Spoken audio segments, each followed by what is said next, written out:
We are now being joined by Venom Page. Go ahead, Nolan.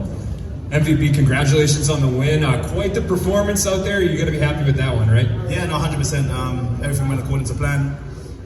I'm extremely happy. You know, I spoke to the Bellator team, and the cage was amazing today. Seriously, like I had the grip that I wanted, and I need for my style to execute things like that. So I'm over the moon. Yeah, and you always look relaxed in there, and you always look like you're having fun. But tonight it seemed like you were on a whole nother level. It was like MVP squared. What do you attribute that to? You know what? I'm on a mission right now. I really am on a mission. You know, I always get the same kind of criticism, but now I'm just taking things a bit more serious. You know, coming out here. That's what I'm saying. I wasn't looking to waste too much time. Get in there, get out. Exactly what I said, and I did it. Do you feel like the criticism of, oh, he hasn't fought anybody that's up to par, like you just went in there and beat a ranked guy pretty soundly? Do you think that's out the window now? Not at all, not at all. Like I say, because of how I do things with ease, I think now he's just become a can, but not because he's not an amazing fighter, not because he's not a tough fighter, not because he's not a great MMA fighter, it's because of how I make people look when I'm in there. And I've kind of accepted that, but I'm just on a mission for one person, and that's Lima. And talk to me a little bit about that. You touched on it in the cage. How close do you feel like you are? Do you feel like that's going to be the next fight for you? It should be the next fight. If seeing as we've now got this new ranking systems and where I'm placed on the ranking system, regardless of anybody's opinion, that's where I am. I was number one. I'm now number two. Obviously number one and the champion's fighting. Technically, I should go up now. Yeah. So whoever loses that fight, I'm now the number one ranked fighter, which means I deserve a title fight. And can you explain the walkout with no music, and is that something we're going to see again in the future? Again, same thing I said to Mr. Big John McCarthy inside the cage. When the fans come back, the entertainment comes back. But until then, you know, I'm not afraid. I put on a show every time I get in the cage anyway. Like I said, you know, so when the cameras are on, everyone at home is going to accept it. But there's no atmosphere here. Obviously, the staff and everybody, you guys being here is great. It's just not the same. You know what I mean? Obviously, everyone's under such strict rules and strict management and what we can and can't do. When everything comes back to normal, you'll see. You know, I'm going to do some big stuff. Mike, congratulations on the win. Thank you. I mean, you've had some highlight reels in Bellator. The broadcast said that you broke the record for the most knockouts in Bellator history. Do you feel like tonight was your best performance? Of recent, 100%, and it's a good one to come back on. I want to, obviously, now that Bellator have gotten going, also it's a great one to start on to kind of get me going as well. And hopefully I'm just active. I really want to I'm fine. Like, I literally don't feel anything. I feel great right now. As soon as I can get back in the cage, you know, I want to be back.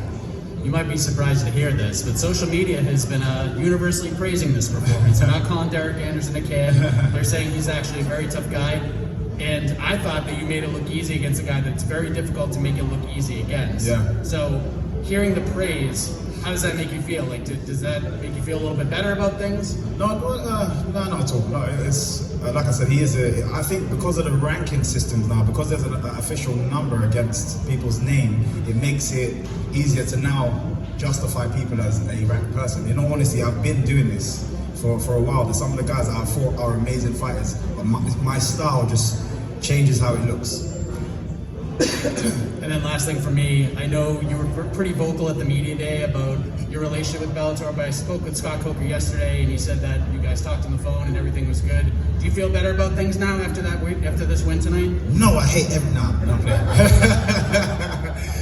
seriously, Scott Coker, I have nothing against any of the team here. The team is great. Everyone, you know, I can see them working hard. I had a few gripes. I managed to get it out with Scott Coker, sit down. A great listener, responds really well, and like I said, just being heard made me feel 10 times better.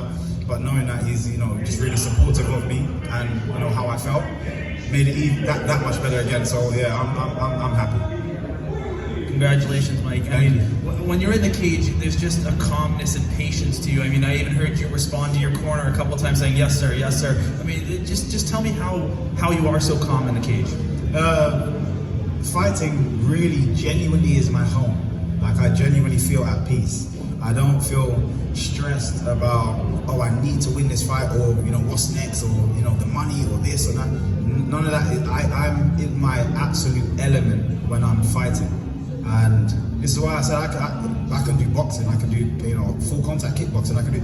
Doesn't really matter what it is. I just enjoy combat, and it's more of a game for me. So I mean, it's not. I don't see the brutality in it. It's fun. It's elegant for me, and obviously you can see by the way I demonstrate my martial arts.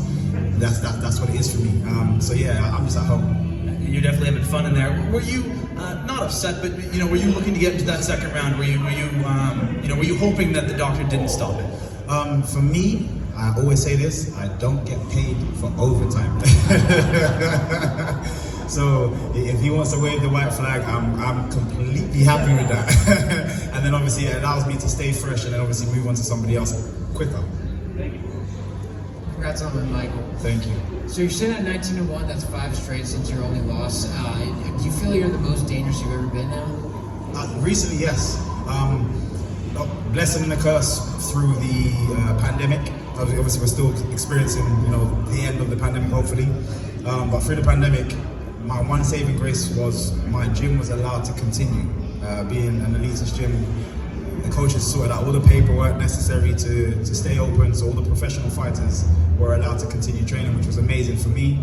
So it was a blessing, and it allowed me to really just genuinely improve my game. And hopefully I show some stuff. I will take a couple more here. Maria? Hi, Michael. Maria with Throwing Bows Podcast. First and foremost, congratulations on Thank you. During the broadcast, and I think that anybody that's ever watched you fight knows this, you are an incredibly difficult opponent to prepare for. That said, was there anything in Derek's game that surprised you, that you expected to go a little bit differently, or did you go into this really feeling like you had it regardless of what he came at you? Yeah, no, 100%. I felt confident with whatever was going to come at me in the cage. But my team and myself are very detailed in how we study our opponents. Very detailed.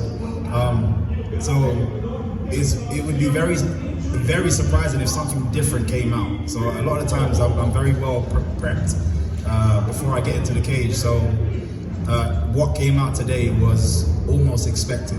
Obviously, I planned multiple different ways of finishing, but I knew I'd get that finish. Last one, Santiago. Hi Michael, greetings from Amsterdam and congratulations on a spectacular performance. Thank you so much.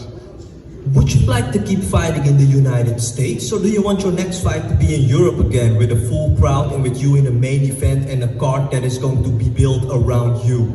I want it to be in Holland. Oh, please come over here, man. Let's go.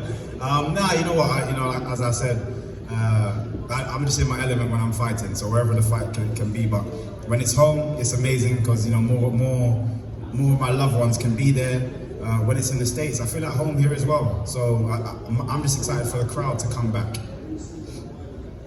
The year 2020 ended with wins for yourself, for LV Davis, and for Mike Shipman. Yeah. And now you are kicking things off in 2021 with another massive win. Yes, Something sir. special is happening at the London Shoot Fighters. Definitely. Can you feel this in the gym as well, Michael? Oh yeah, definitely. Everyone in there, it's such an amazing team. Obviously everyone praises their team, but it genuinely is an amazing team. We are a unit, we are a brotherhood, we are a family. I absolutely love it there at London Shoot, and I couldn't go anywhere else. It wouldn't even feel correct.